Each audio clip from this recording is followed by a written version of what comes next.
Salut à tous et bonne année, bonne santé surtout et plein de bonnes choses pour cette nouvelle année 2019. Et on va faire un petit tour de plaine aujourd'hui. Donc on va commencer, voilà, donc un petit peu de blé tendre qui sert à faire notamment du pain, du blé, enfin du pain, des biscuits, etc. Bref, voilà. Et on voit qu'il y a un petit peu d'activité quand même. Qu'est-ce que c'est que ces trous là? De campagnols des champs. Et non pas des mulots comme certains les appellent. Bref, voilà. Autre culture, du blé. Voilà, blé tendre d'hiver qui a été semé derrière du blé. Donc oui, faire du blé sur blé, c'est pas terrible. Mais voilà, écoutez, ma foi, c'est pas trop mal. Il y a un petit peu de régras encore, mais comme d'hab, hein, c'est la plante spontanée.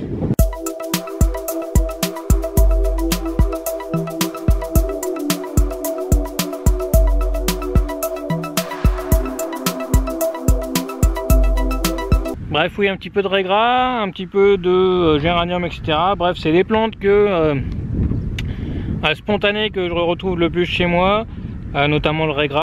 Alors, autre parcelle, un couvert végétal. Couvert végétal, donc on va appeler ça, enfin j'appelle ça moi un double couvert. Donc j'ai tenté cette année, c'est un essai, c'est la première fois que je tentais ça, de faire en un seul semis un premier couvert et un deuxième couvert, en du coup semant des espèces différentes, donc des espèces estivales et des espèces hivernales, donc avec des cycles de plus court à plus long. Et donc ce qui donne ça aujourd'hui, voilà, hop.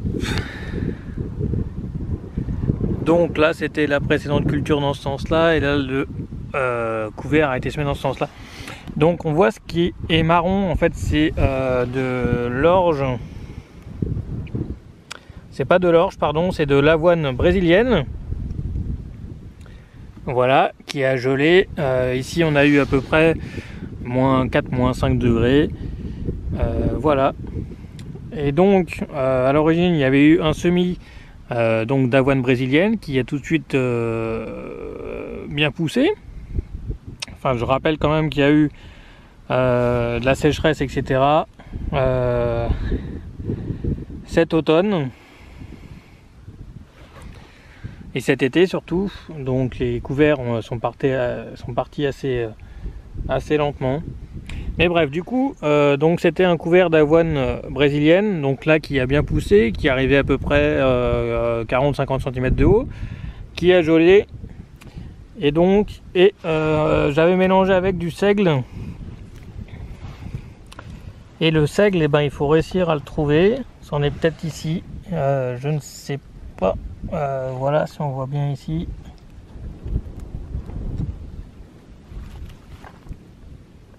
Ça peut-être. On voit sinon qu'il y a une activité biologique intéressante, hein. Des champignons visibles. Des turicules de vers de terre, voilà, encore ici. On voit du coup que le sol est plutôt en bon état, enfin en tout cas d'aspect de surface, d'aspect extérieur. Donc voilà. Donc c'est un couvert en effet avec beaucoup de graminées, en complément du coup de l'avoine et du seigle. J'avais mis un petit peu de févrole de printemps et de gesse et de pois fourragés. Mais voilà, grosse dominante graminée. Et c'est un essai pour moi, c'est du coup un essai qui donnera, enfin la culture suivante du coup sera du maïs grain, voilà. Autre culture, bon là c'est pas un essai, c'est quelque chose que j'ai déjà fait, c'est de l'orge de printemps Semée d'automne, donc là elle a été semée au tout début novembre. Donc voilà, donc elle a pris du gel aussi. Hop. Elle a pris du gel aussi et on voit que au final elle s'en sort plutôt bien. Mais à voir.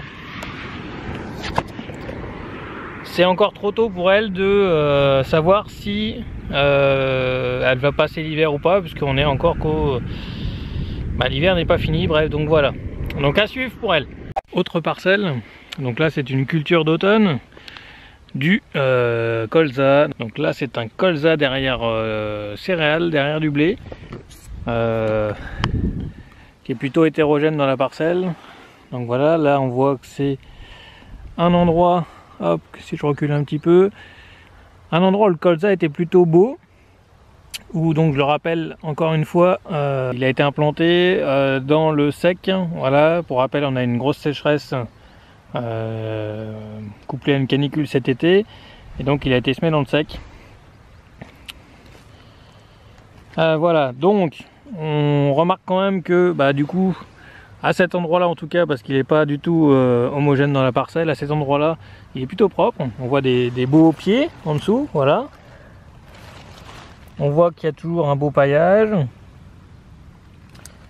avec un travail des lombrics, des vers de terre. Donc en effet ce colza là est pas uniforme du tout, mais c'était quand même un colza associé. Donc associé avec ce qui me restait, on va dire, en stock. Donc il était associé avec un petit peu de lin, du sarrasin, du trèfle d'Alexandrie et du fenugrec. Bref, c'était pas un gros mélange. Voilà, mais qui me permettait quand même de l'associer un petit peu avec des choses intéressantes. Voilà. Bref, le reste de la parcelle du coup est beaucoup moins joli. Voilà, je vais vous montrer un petit peu ce que ça donne. Donc voilà, si je recule un petit peu, on va essayer de faire le focus.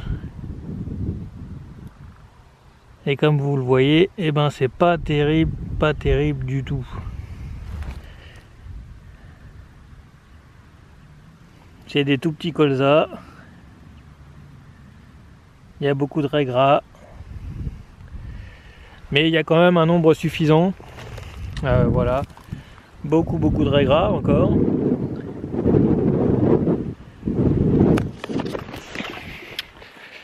Donc beaucoup de raies gras encore. Et pourquoi autant de raies gras? Encore une fois parce que colza implanté en pleine sécheresse. Et donc colza implanté en pleine sécheresse qui le rai gras a levé avant le colza malheureusement. Mais bref, ça ne m'inquiète pas, il y a suffisamment de pieds de colza. Le rai gras dans le colza se gère plutôt facilement. Autre parcelle de colza. Alors celle-là n'avait pas un précédent blé ou céréales à paille, mais un précédent légumineuse. Là c'était un précédent lentilles. Et on voit que donc ça fait des plus petits colzas effectivement aussi, parce que pareil, colza semé dans le sec, etc. Bref, il y avait des plantes associées pareil, des plantes compagnes. Il y avait du lin comme on peut le voir ici. Il y avait d'autres plantes aussi qu'on va avoir du mal à voir. Voilà, là il y en a un petit peu.